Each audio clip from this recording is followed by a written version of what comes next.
Concealing a small plastic baggie of white powder in his palm, Officer Jenkins approached the sleek sedan with a predatory smile. He was confident he was about to frame just another helpless victim. He had no idea the woman waiting quietly behind the wheel was the director of the DEA.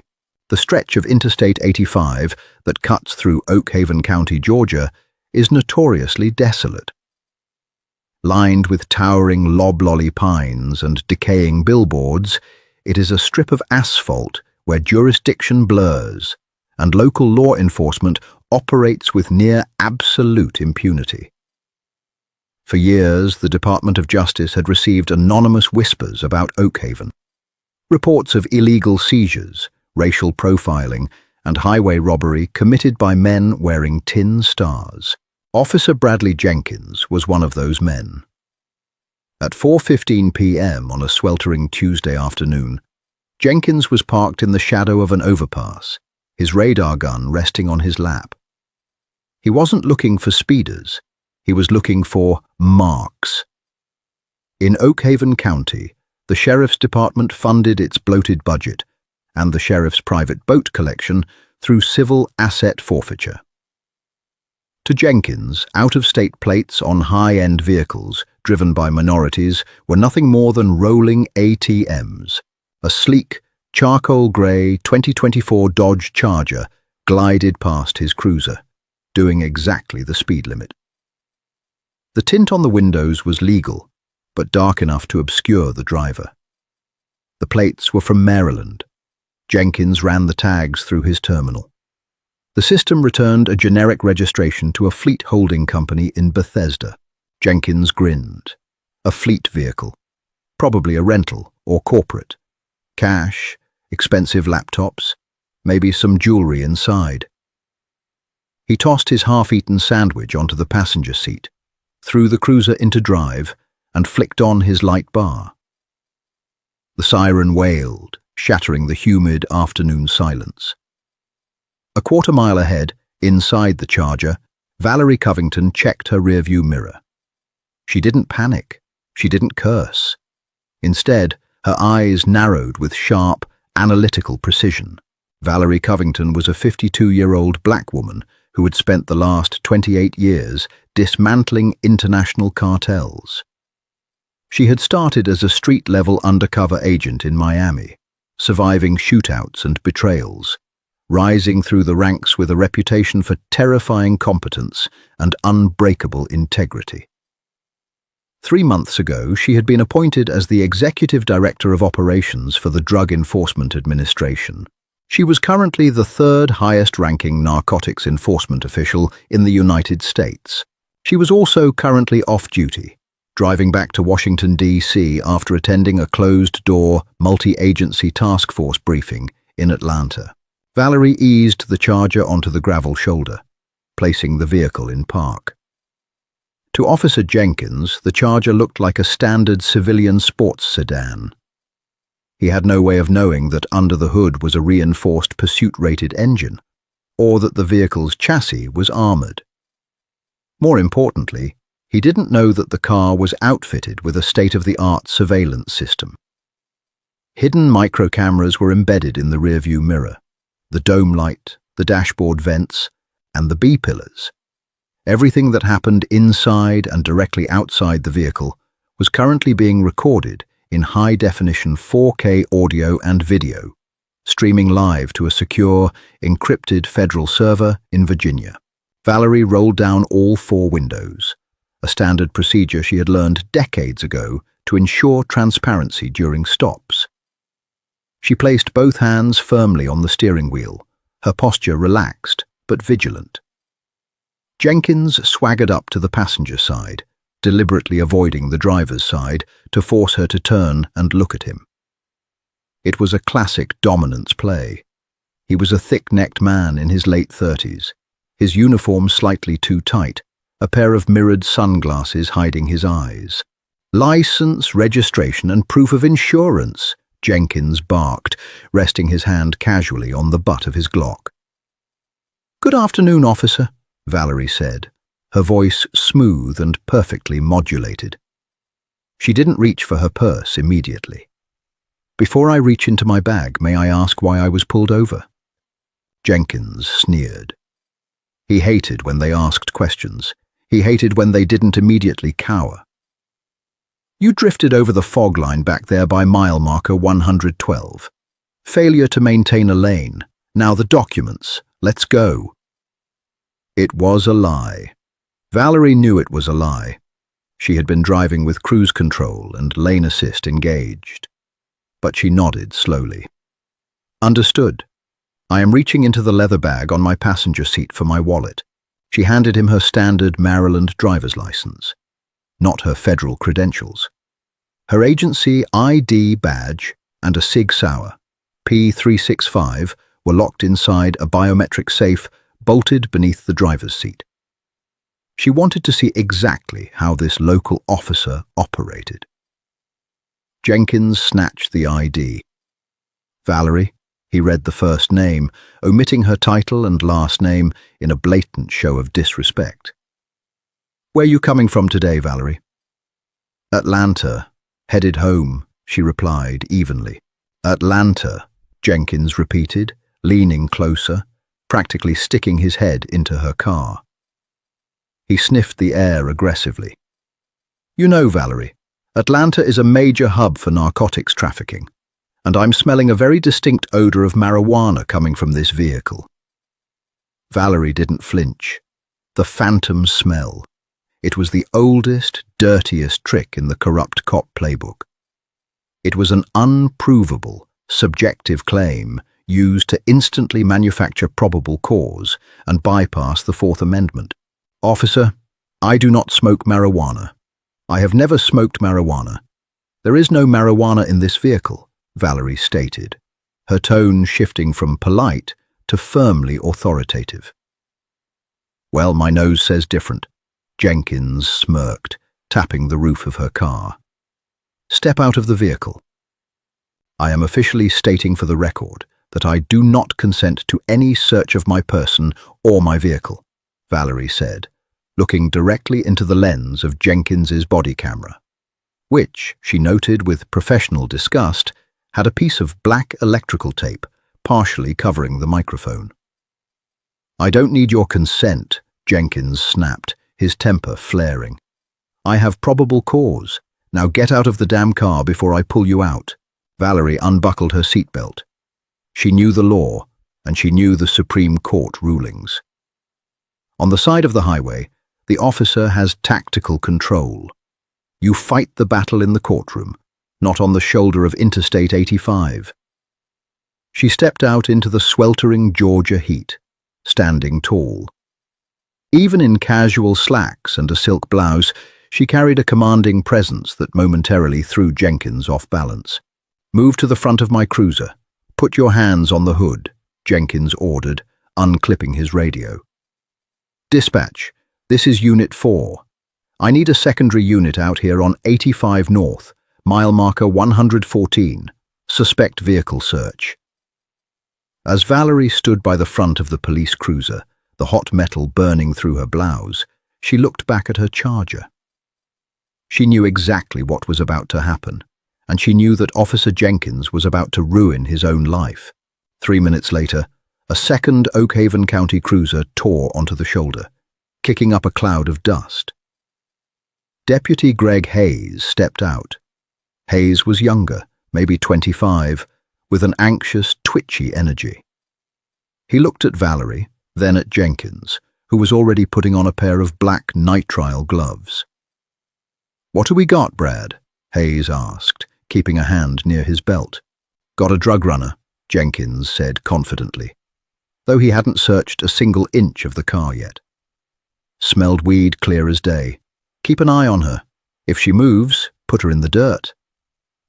Hayes swallowed hard, nodding.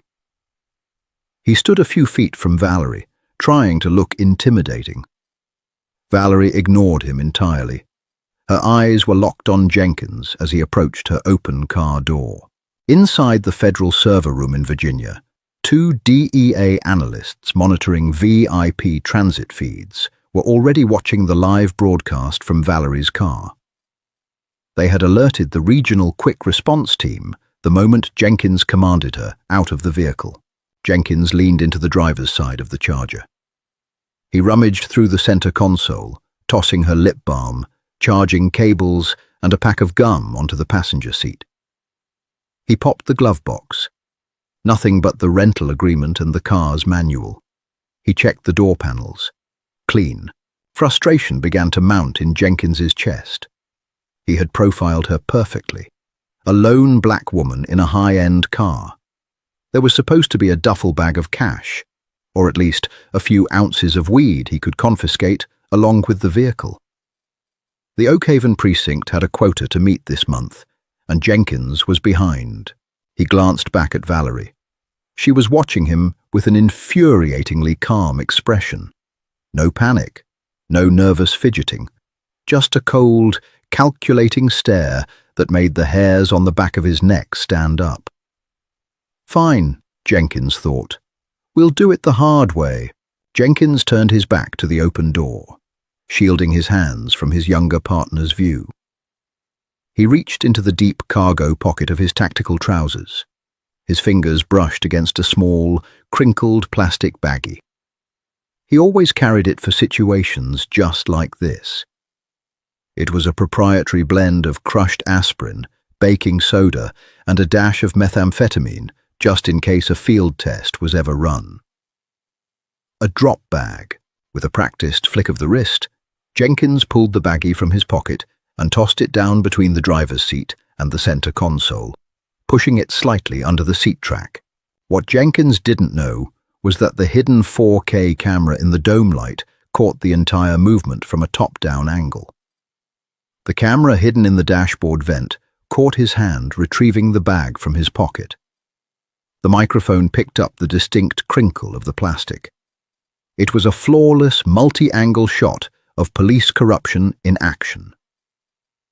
Jenkins dramatically pulled his head out of the car, letting out a loud, theatrical whistle. "Well, well, well," Jenkins announced, walking back toward Valerie with the baggie held up to the sunlight. "Look what I just found hiding under the driver's seat." Deputy Hayes's eyes went wide. "Is that meth?" "Looks like it, Greg," Jenkins said, stopping inches from Valerie's face. He smiled, a greasy, triumphant smirk. "Seems our lady from Atlanta here is trafficking." Valerie looked at the baggie, then up into Jenkins's eyes. She didn't raise her voice. She didn't look afraid. If anything, she looked deeply disappointed. "Officer," Valerie said, her voice dropping to a low, quiet timbre that commanded absolute silence. "Are you absolutely certain you found that in my vehicle? Are you calling me a liar, sweetheart?" Jenkins sneered. "I just pulled this out of your car. You're looking at felony possession with intent to distribute. In this county, that's a mandatory minimum of 10 years. He paused, letting the threat hang in the humid air. Then came the pivot, the shakedown. "Now!" Jenkins lowered his voice, stepping even closer so Hayes couldn't hear the specifics. "A smart woman like you, maybe you don't want to ruin your life over a little mistake. We impound the car. You sign over the title to the county as part of a civil forfeiture agreement. We take whatever cash you have in your accounts to cover the fines, and maybe I accidentally drop this baggie down a storm drain. You take a bus back to Maryland, and we never see each other again." It was textbook. It was exactly what the DOJ had suspected Oakhaven County of doing for a decade. Extortion under the color of law. Valerie tilted her head. "So, to be clear, if I give you my $80,000 vehicle and drain my bank accounts, you will destroy fabricated evidence." Jenkins's smile vanished. The word fabricated struck a nerve. "Watch your mouth. I didn't fabricate nothing. I caught you red-handed. Last chance, the car or the cage." "I think," Valerie said calmly, extending her wrists toward him, "I will take the cage." Jenkins blinked, momentarily stunned by her defiance. Usually by this point, The victims were crying, begging, pulling up their banking apps on their phones to transfer whatever they had just to avoid prison. This woman was offering her wrists. "You think this is a game?" Jenkins barked, his face flushing red. He unclipped his handcuffs and violently grabbed her left arm. "You're under arrest. Turn around." Valerie complied smoothly, allowing him to ratchet the cold steel cuffs onto her wrists. She didn't resist. She let him secure them tightly, feeling the metal bite into her skin. "Read her rights, Greg," Jenkins spat, pushing Valerie roughly toward the back of his cruiser. "I'm calling the tow truck." As Jenkins forced Valerie into the plastic back seat of the police cruiser and slammed the door, he felt a rush of adrenaline. He had won. He got the car. Inside the cruiser, Valerie sat in the sweltering heat. The air conditioning in the back wasn't running. She glanced down at her wrist. Jenkins had cuffed her, but he had been so sloppy and angry that he hadn't bothered to remove her matte black smartwatch. With her hands bound behind her back, Valerie manipulated her fingers, tapping the tactile side button on the watch 3 times in rapid succession. Beep. A silent signal bounced from the watch to the encrypted router in her charger and up to a satellite. Outside, Jenkins was laughing with Hayes, admiring the lines of the Dodge Charger. "Dibs on driving it back to the yard," Jenkins was saying.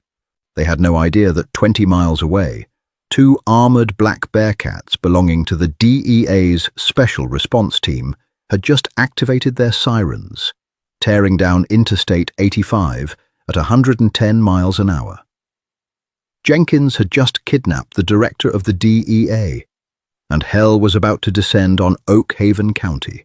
The ride to the Oak Haven County Sheriff's Department took exactly 22 minutes. For the entire duration, Officer Bradley Jenkins practically hummed with arrogant satisfaction. He drove with one hand draped over the steering wheel, occasionally glancing in the rearview mirror to gloat at his captive. Valerie sat in the suffocating heat of the fiberglass back seat, her hands securely cuffed behind her. The metal dug into her wrists with every pothole the cruiser hit, but she did not make a single sound. Her silence seemed to unnerve Jenkins slightly, but he quickly masked it with bravado. "You should have just signed over the car, Valerie," Jenkins called back, turning the radio down. "Now you're going into the system. You know what they do to well-dressed city women in the state penitentiary. It ain't a country club." Valerie merely looked out the window. She was mentally logging everything. The route they took, the lack of radio chatter reporting her arrest to a central dispatcher, the way Jenkins bypassed the county courthouse and headed directly for an unmarked cinder block compound sitting behind a rusting chain-link fence. This was an off-the-books processing center, a black site for local corruption. Jenkins pulled the cruiser into a gravel lot, parking next to a line of other seized luxury vehicles. A Mercedes SUV, a pristine Lexus, and a Range Rover. A moment later, Deputy Hayes pulled in driving Valerie's charcoal Dodge Charger. Hayes looked flushed, adrenaline still pumping through his young veins as he tossed the keys to Jenkins. "Drives like a spaceship, Brad," Hayes grinned, wiping sweat from his forehead. "Sheriff is going to love this one." "Get her inside," Jenkins ordered, popping the rear door of the cruiser. He grabbed Valerie by the bicep, hauling her out into the thick, miserable humidity. "Welcome to Oak Haven, sweetheart." They marched her through a heavy steel door into a dimly lit, air-conditioned bullpen. The precinct smelled of stale coffee, floor wax, and cheap chewing tobacco. A half-dozen deputies were lounging at their desks, most of them looking up with predatory interest as Jenkins paraded his new prize into the room. At the back of the room, behind a glass-paneled door, sat Sheriff Clayton Ford. Ford was a massive man in his early 60s, wearing a perfectly pressed tan uniform adorned with 4 gold stars. He had the ruddy complexion of a functional alcoholic and the cold, dead eyes of a man who had never been told no in his entire life. Ford stepped out of his office, a styrofoam cup of coffee in his hand. He looked Valerie up and down, then looked at Jenkins. "What do we have here, Bradley?" Sheriff Ford asked, his southern drawl thick as molasses. "Traffic stop on 85 North, boss," Jenkins said, his chest puffed out. "Out-of-state plates. Driver was erratic. I initiated a search based on the odor of narcotics and recovered a baggie of crystal meth hidden under the driver's seat. Plus, she's driving a brand new, fully loaded Charger, fleet registration." Ford's eyes lit up at the mention of the car. He walked slowly around Valerie, inspecting her like a piece of livestock. "Well now, trafficking meth through my county. That's a mighty serious offense, young lady. Mandatory minimums. Your life as you know it is effectively over." Valerie met the sheriff's gaze. "I requested a phone call the moment I was placed in handcuffs. I am requesting one again. I also want it noted for the record that your officer planted that substance in my vehicle." The bullpen erupted into low chuckles. Sheriff Ford smirked, taking a slow sip of his coffee. "Planted," Ford repeated, shaking his head in mock sorrow. "Every single one of them says we planted it, Brad. It breaks my heart, it truly does. The lack of accountability in today's society." He leaned in closer to Valerie. "Listen to me very carefully. You don't get a phone call until I say you do. You don't have a lawyer until I say you do. You are in my house now. Put her in holding cell number 2. Let her sweat it out for a few hours. Usually, by dinner time, they're begging for the forfeiture paperwork." Jenkins shoved Valerie forward, marching her down a narrow, flickering hallway. He unlocked a heavy iron grate and pushed her into a windowless, concrete cell. The cot was bare metal, and the toilet in the corner reeked of ammonia. Jenkins removed her handcuffs, slamming the heavy door shut and turning the deadbolt. "Comfortable?" Jenkins mocked through the barred window. "Scream all you want. Nobody out there gives a damn about what happens in here." Valerie rubbed her bruised wrists, standing perfectly still in the center of the cell. She looked down at her matte black smartwatch. The silent distress beacon was still pulsing. "I don't need to scream, Officer Jenkins," Valerie said quietly. "The people who care are already here." Jenkins frowned, confused by her statement. He opened his mouth to insult her again, but the words died in his throat. It started as a low, vibrating hum that rattled the concrete floor beneath his boots. Then the walls themselves began to shake. It wasn't an earthquake. It was the synchronized, heavy diesel rumble of tactical armor. Suddenly, the deafening roar of twin-engine Sikorsky UH-60. Black Hawk helicopters shattered the afternoon sky, hovering so low over the precinct that the roof tiles began to peel away. Jenkins sprinted back down the hallway into the bullpen. Pandemonium had erupted. The deputies were rushing to the windows, their faces pale with sudden terror. Sheriff Ford dropped his coffee cup, the brown liquid pooling on the linoleum floor. Outside the chain-link fence, 3 matte black Lenko Bearcat, armored personnel carriers, had just smashed through the front gates, crushing the decorative brickwork into dust. Before the vehicles even came to a complete stop, the side doors flew open. Over 40 heavily armed operators, wearing olive-drab tactical gear, Kevlar helmets, and level 4 plate carriers, poured into the parking lot. Emblazoned across their chests and backs in bold, stark yellow lettering were 3 letters that made every corrupt cop in America's blood run cold. DEA. Sheriff's Department, drop your weapons, hands in the air, do it now. The voice booming through the LRAD megaphone outside sounded like the wrath of God. The front doors of the precinct were violently breached, blown off their hinges by a specialized battering ram. A flood of federal agents swarmed the bullpen. Red laser sights danced across the chests of the Oakhaven deputies. "Do not touch your sidearms. Step away from the desks," commanded the lead agent, a tall, broad-shouldered man named Special Agent David Miller. His M4 carbine was raised, his eyes scanning the room with lethal intent. Deputy Hayes whimpered, instantly dropping to his knees and interlacing his fingers behind his head. The older deputies followed suit, their bravado evaporating in the face of overwhelming federal force. Sheriff Ford, his face flushed with panicked rage, stepped forward, his hands raised to shoulder height. "What the hell is the meaning of this? I am the elected sheriff of this county. You have no jurisdiction to raid my station without a warrant." Special Agent Miller lowered his rifle slightly, stepping right into Ford's personal space. He reached into his tactical vest and pulled out a folded sheaf of papers, aggressively slapping them against the sheriff's chest. "Federal arrest warrants, Sheriff," Miller growled. "Signed this morning by United States Attorney General Merrick Garland himself, operating under a joint task force with FBI Director Christopher Wray. You are officially under arrest for racketeering, civil rights violations, extortion, and kidnapping." Jenkins, who was standing frozen near the hallway, felt his knees go weak. Kidnapping. Miller didn't wait for the sheriff to process the paperwork. He turned his attention to the deputies on the floor.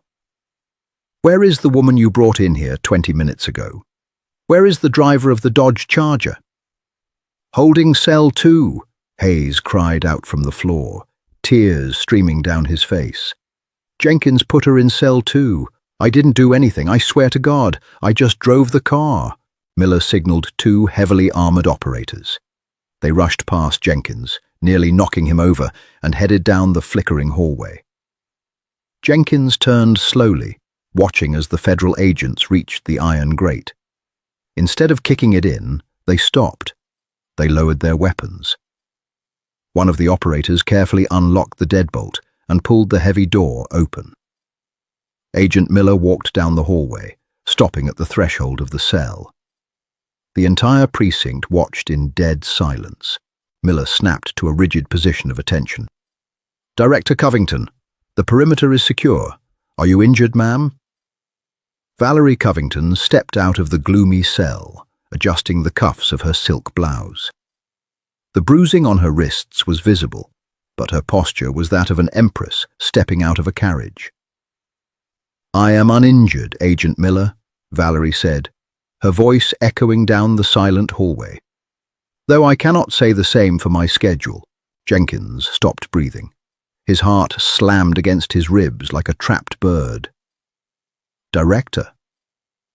Valerie walked slowly back into the main bullpen. The deputies were still on their knees, handcuffed by the federal operators. Sheriff Ford was pinned against his own desk, zip ties securing his wrists. Valerie walked directly up to Officer Bradley Jenkins, who was trembling so violently his duty belt rattled. "Officer Jenkins," Valerie said calmly, "you asked me where I was coming from today. I told you Atlanta. What I didn't tell you was that I was finalizing a 2-year undercover Department of Justice investigation into the Oakhaven County Sheriff's Department." Jenkins's mouth opened and closed, but no sound came out. "For 2 years, the DOJ has been tracking the illegal seizure of millions of dollars from innocent motorists along Interstate 85. Valerie continued, her tone cold and surgical. "But to secure federal indictments under the RICO Act, we needed unimpeachable proof of the conspiracy in action. We needed to catch you framing a suspect, stealing their property, and processing them through your off-the-books system." She gestured toward the door, where an FBI tech agent was wheeling in a ruggedized laptop monitor.